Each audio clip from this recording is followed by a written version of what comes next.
One TV special report.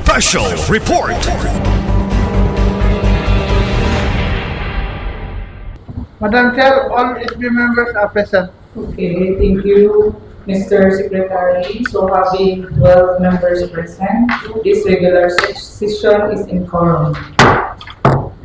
You may now proceed, Madam Secretary, for the next item. Approval of the order of business. Honorable Chair, Yes, Honorable Sito Tampo Jr., you are recognized. thank you, Honorable Presiding Officer. Good morning sa tanan. I move to approve the order of business of the decision 54th regular session, August 8, 2026, Honorable Chair. Thank you. It has been moved by Honorable Sito Tampo Jr., duly seconded by Honorable Tani Lumbay and the Honorable Joel Kujungan for the approval of the order of business for this 54th regular session dated August 3, 2026. Is there any comments, remarks? Hearing none, motion is accepted. Yes. Honorable Nelvin Levy, you are recognized. Okay, thank you, Madam Chair. Good morning sa tanan. Madam Chair, there is a letter coming from the office of the Honorable Mayor, Madam Chair. I hope with insertion, Madam Chair, for first reading, Madam Chair. It was noted, certified urgent, Madam Chair. From the office of the Municipal Mayor, people requesting the approval and adoption of the annual investment program for calendar year 2026, Madam Chair. Updated number to our local development investment program, TDIP, 2026 to 2028, Madam Chair. Updated number 1 to facilitate the inclusion of the following project. I hope, Madam Chair, that for insertion for first reading, Madam Chair, and this item, Madam Chair. Okay, thank you. Okay, yes, thank you. Honorable Nelvin Levy, move for the insertion of the certified urgent from the office of the Municipal Mayor and duly seconded by Honorable Samuel de Guzman III for first reading. So is there any remarks? Hearing none, motion is approved. Next item, please. Yes, Honorable Marites Mixdon, you are recognized. Thank you, Madam Chair. Good morning to I move for the approval of the previous minute dated July 7, 2026. Okay, thank you. It has been moved by Honorable Marites Mixdon, duly seconded by Honorable Tani Lumbay and Honorable Felix Balaes for the approval of our previous minutes dated July 27, 2026. Is there any other comments, remarks? Hearing none, motion is approved. Next item, Village are sour. none. Reference of business number 1, proposed ordinance and resolutions, none. Number 2, petitions or requests. Letter A, urgent letter request to Mayor Estela Estadio dated July 30, 2026 for the approval and authority of the Sangguniang Bayan to enter into an OWA between the municipality of Adela and a team of professional consultants on storm water management and flood mitigation represented by Engineer Andre Cocolang.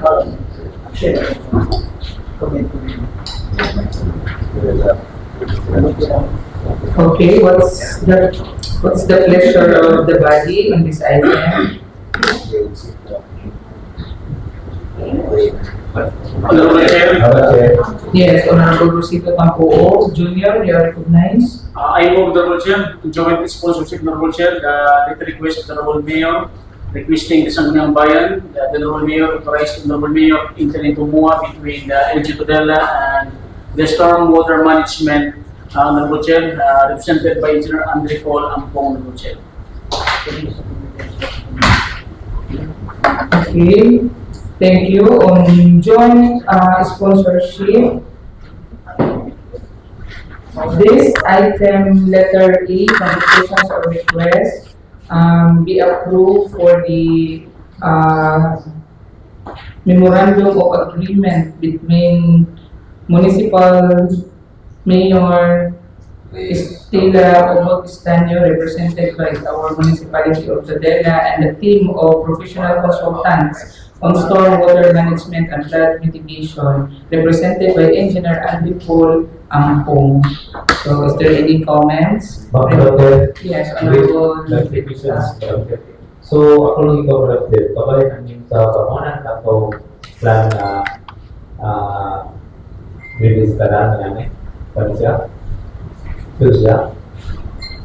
Ito kayo kabalo. Kung sa'yo, later na ani, Ma'am Amor.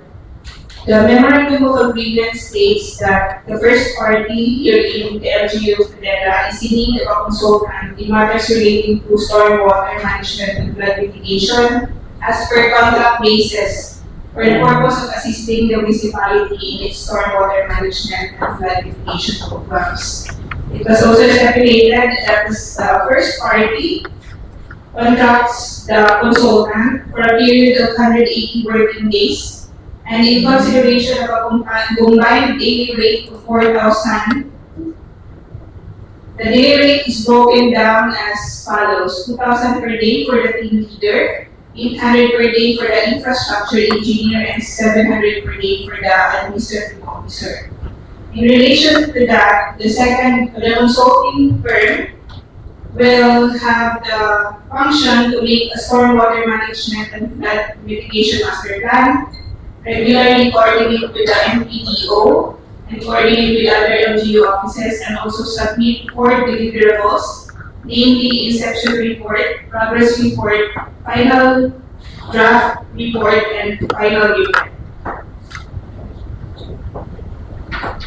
So, mo to siya yun sa kuan for kuan na mitigation sa flood control. Thank you, President. Okay, so is there any other remarks? Hearing none, motion is approved. Next item, Madam Secretary. Letter B, letter request of the Honorable Vice Mayor of Filipino, dated July 31, 2026, to be. Number 1, respectful request of honorable members of the Sangguniang Bayan to take appropriate legislative action to facilitate the resubmission of Municipal Ordinance Number 25-32, Municipal Government Department 1, Municipal Disaster Risk Reduction and Management Officer, in the LGU of Tudela and San Jose, with the Sangguniang Bayan. Number 2, request for the approval of the creation of one position and executive assistant 1, salary grade 14, under the office of the municipal vice mayor of the municipality of Tudela and San Jose Occidental, declaring the same as a primary confidential and terminus position pursuant to Civil Service Commission Memorandum Circular Number 92, series of 2007, appropriating the necessary fund therefore and for other purposes. Number 3, request for the approval of the creation of one permanent position of Senior Administrative Assistant 1, Stenographic Reporter 5, or salary grade 13, under the office of the Sangguniang Secretary of the Municipality of Tudela, providing for its functions, qualification standards, compensation, and appropriate advance therefor. Honorable Chair, Yes, nalapiquery sa item 1, kung na kining request is gikan ba sa executive kay under mo kung is executive man sa legislative department isa sa Honorable Chair. sila man nag-reset. Gikan to ang pagpa-reset. More. Gikan to sa kuan, office of the Office of the Municipal Mayor. katong kang mambibyan. Ay, dili na puno kay oo. Ang NDR, I-revisit no? Revisit ka. Okay. Forward ang HR. wala ko yung senior sa mayor, wala yung iparesin. Nag-istorya mo ganina. Pero like Honorable Chair, ang matter of one, hindi man ni pwede na ang request ng Sangguniang Bayan kay Vice Mayor, hindi nga po siya under sa legislative department, under this executive department. So dapat, ang authority to request is the Honorable Mayor. Wala problema din pero na hindi mo dito siya under sa legislative department ng opisina, executive department.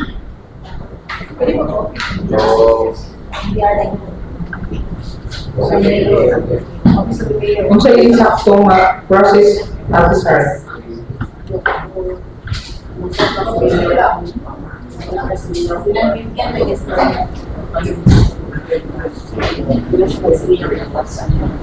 Dapat ang request nila iigan sa mayor.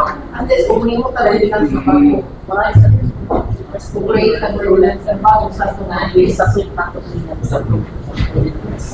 Previous pa rin. So pwede na siya iapas ang request ni Mayor.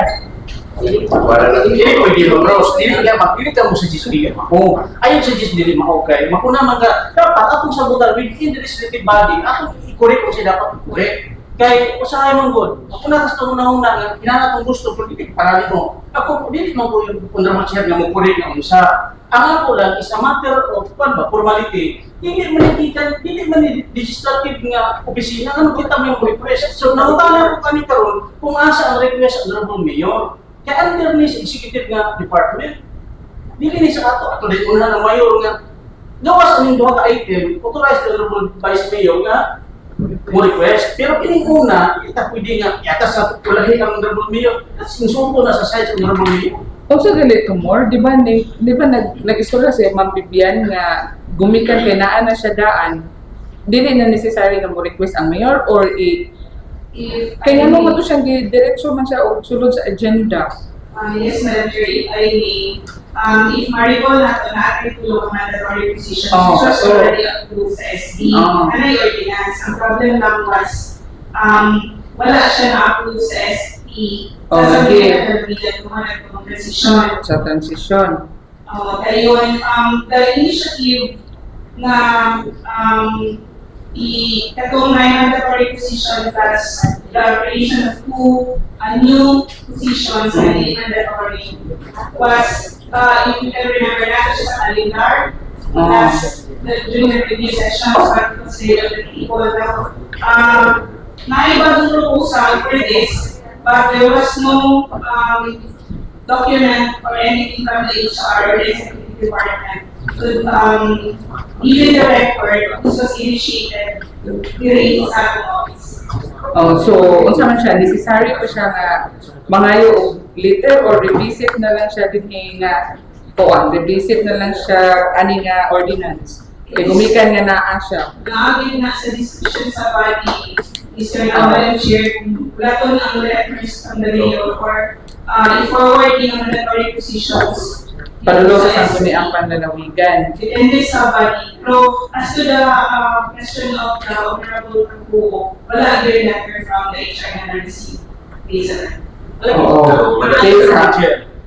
Just a matter So of dapat, before, dapat dili siya makalindar unta. Kung wala yung letter coming from the municipal mayor, kung anong makalindar man siya, and then ako lang ba, dili mo ko sa ingon nga, yes, the honorable, nagputang mo ko din nga, the letter request of the honorable vice mayor. So the honorable vice mayor is, biyanan ni sa iya ang level, kay under ni sa executive department, kini nga mga posisyon, kini nga sultanan. So, sa iya nga level, siya ang dapat mo-request din sa ato.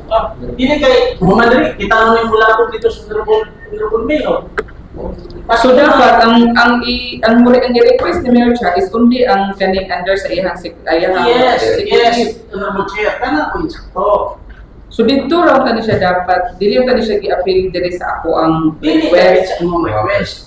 So, Madam Chair, So pwede ra siya more dili lang sa siguro siya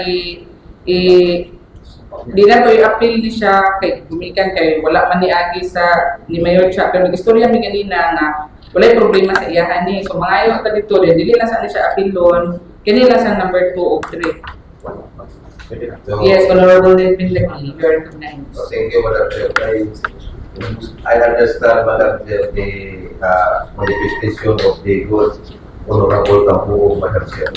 So, as the presiding officer say that this item, this number 1 item B, Madam Chair, is paper, Madam Chair, for partner 1 na lang, waiting for the request of the Chief Executive, Madam Chair. Pwede po, Yes, I it's think one. amenable to the body. So therefore, Madam Chair, I hope that this item, this number 1 of item B, Madam Chair, be deferred, Madam Chair, until such letter coming from the Chief Executive, Madam Chair. Second, Madam Chair. Okay, thank you. It has been moved by Honorable Nelvin Lagi, duly seconded by Honorable Tani Lumbay and Honorable Felix Balais for the deferment of this item under petitions or requests letter B, item number 1. So is there any other comments, remarks? Hearing none, motion is approved. Next item, number 2 and 3. Madam Chair. Yes, Honorable Nelvin Lagi, you are recognized.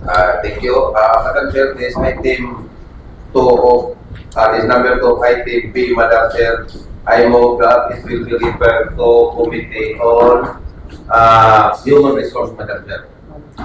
2 and 3. 2 and 3, Madam Chair. Second, Madam Chair. Okay, thank you. It has been moved by Honorable Nelvin Lagi, duly seconded by Honorable Felix Balais, that this item number 2 and 3 under the petition of request be referred to the Committee on Human Resource and Management Organization. Honorable Chair, in addition sa motion ni Honorable Nelvin Lagi, kining 2 items karon ang ibalik sa corridor business. Natakol ni video sessions, di ba? Nanatay committee report ang di kining ka-item din nga ibalik ang kalendar ba. I-propose mo gihapon nga mabalik. So, ipaagi na ako sa committee meeting but ako lang i-announce in advance no, na unless dili na to ma-create ang mandated positions datong tulo, the PDAW, the creation of PWD office, the PSO office, and the operative, dili gihapon nato magpadayami. So, kana lang ba, nato lang gyapon ipapalit niya sa calendaring niya agenda nga topic. Pero nanay committee report ani 2 weeks ago bahin ani nga request. Thank you, Honorable Chair. Okay, thank you for the manifestation, Honorable Rosito Tambuo Jr. So we noted that this item 2 and 3 is already been tackled to the committee report from the Committee on Human Resource. So we will wait for the 3 mandatory items that be requested from the Office of the Chief Executive. So for this moment, for this item 1, 2, and 3, we will just wait for the further result. So, is there any other remarks? Hearing none, motion is approved. Next item, Madam Number Secretary. 3, other communications, none. 4, committee reports. Madam Chair.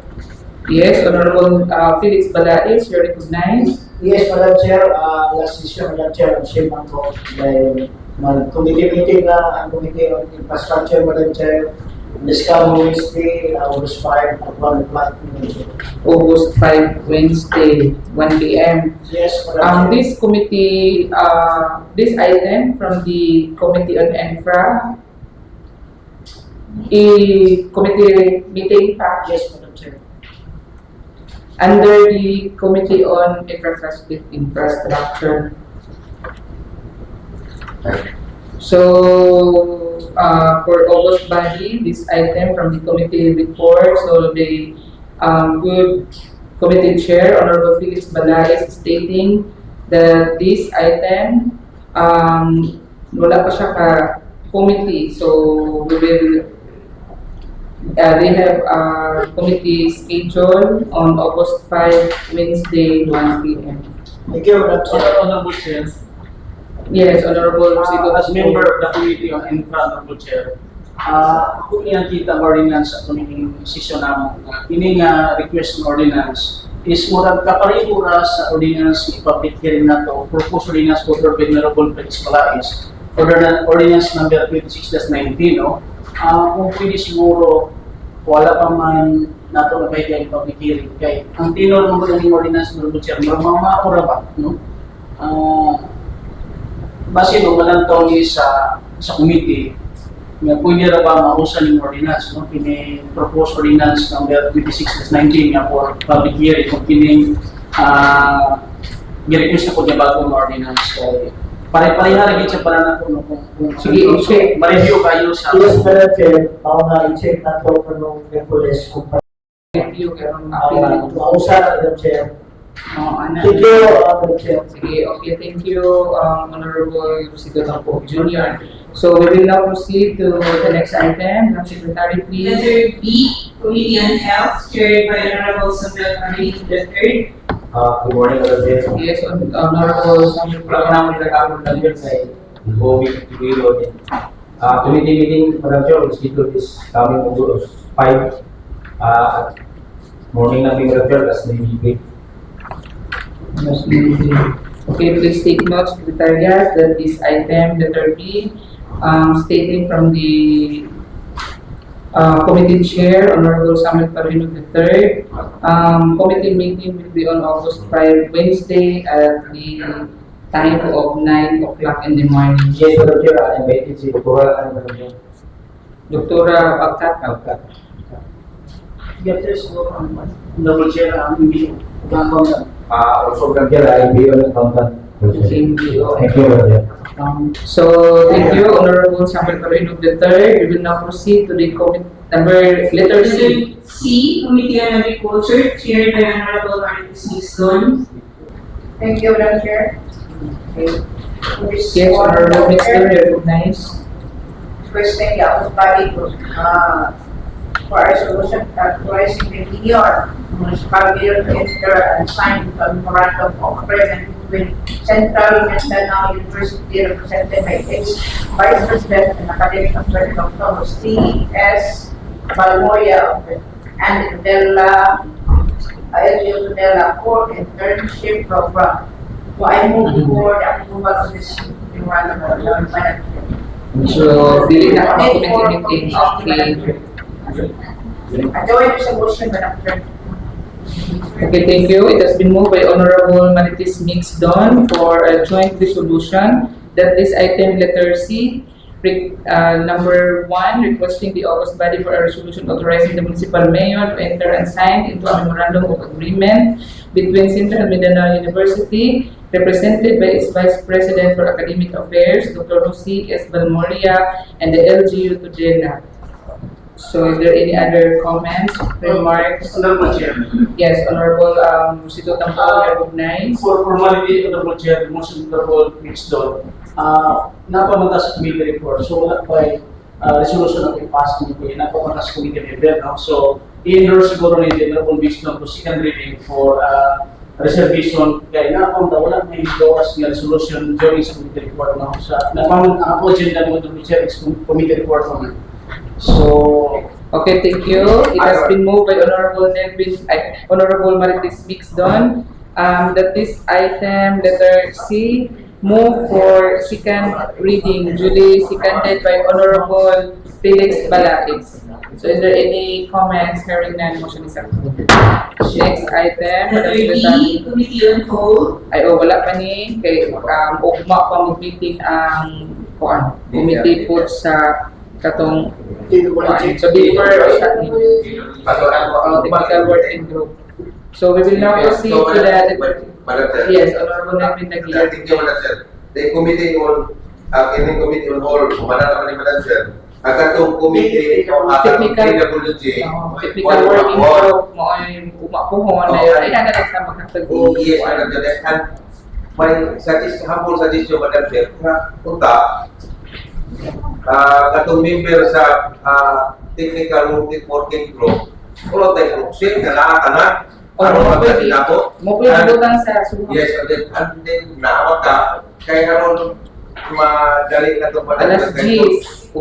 Kung wala ka, Madam Chair, I don't think, Madam Alas Chair, 10. ka ma-settle ng galit. Kaya medyo, murag na ay dili. Pero, salamat ka na ka, Madam Chair. Hindi ako, wala ko, Madam Chair. Okay. So, 10 AM na yung meeting sa PWG. Wala tayo pizza. So we will now proceed to letter A, letter E. Madam Letter Secretary. E, joint committee meeting on agriculture, social services, and youth, chaired by Honorable Martin Sisco and Honorable Christian Lima. Madam Chair, wala naman natin sa committee, no? So we have to do it on Wednesday. Wednesday na lang, dungan na ang mutanan. Christian, So Wednesday, morning. yes, item number 7 under letter T. Joint committee meeting on agriculture, social services and youth, chaired by Honorable Martis Mixdon and Honorable Christian Limbaga. Your committee meeting will be scheduled on August 5, 1 o'clock, Madam Chair, with the SE. 1 o'clock. Morning lang siguro. Naaman sila mo.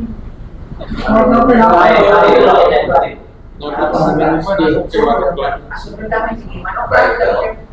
After sa So, Do it with SE. 12 p.m.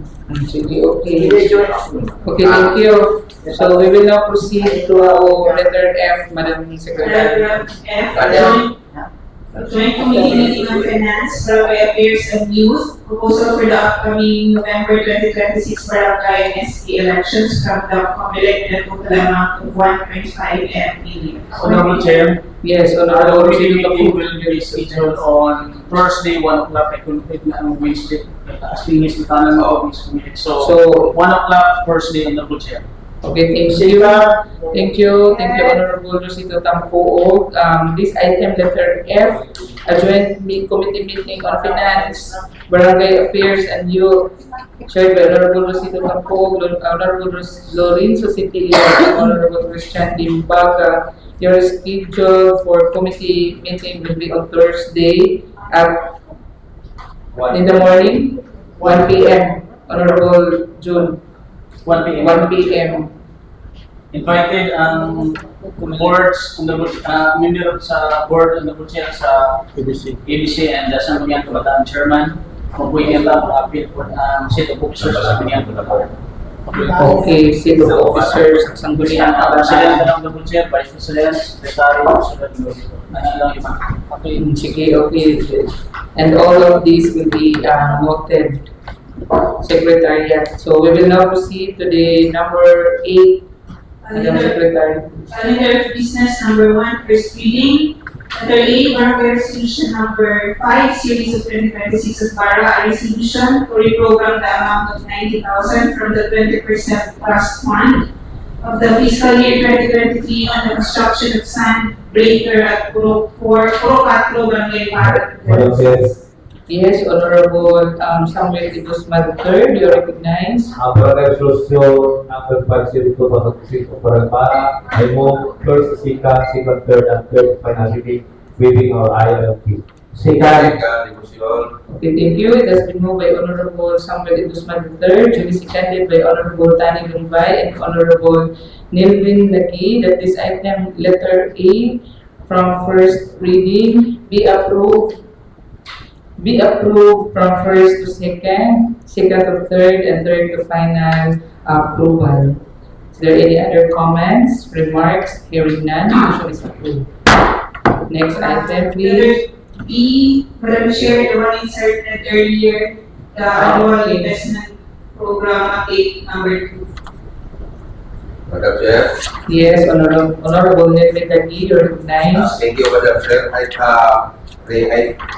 Number 2, Madam Chair, of the proceeding, Madam Chair. May request of the Honorable Mayor, Madam Chair, be referred to Committee on Finance, Madam Chair.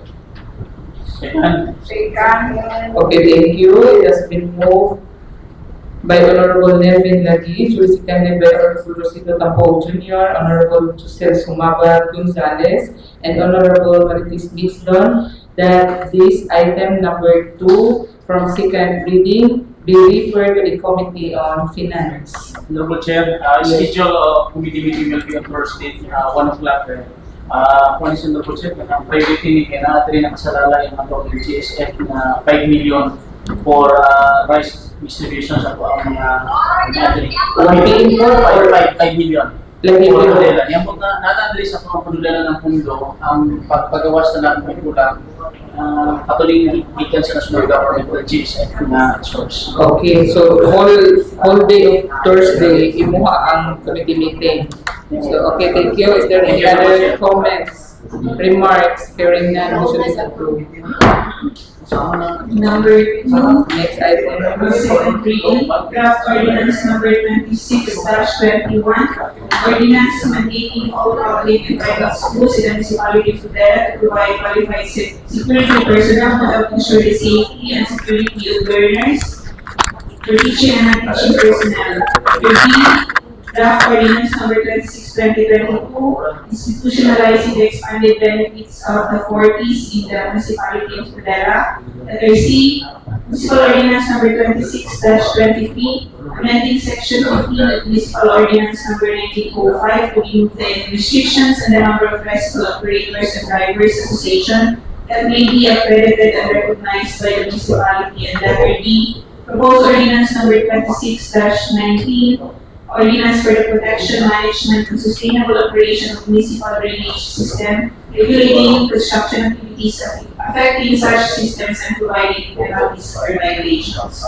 Okay, so all of these items for public hearing. Honorable Chair, Yes, Honorable Rosita Tampo.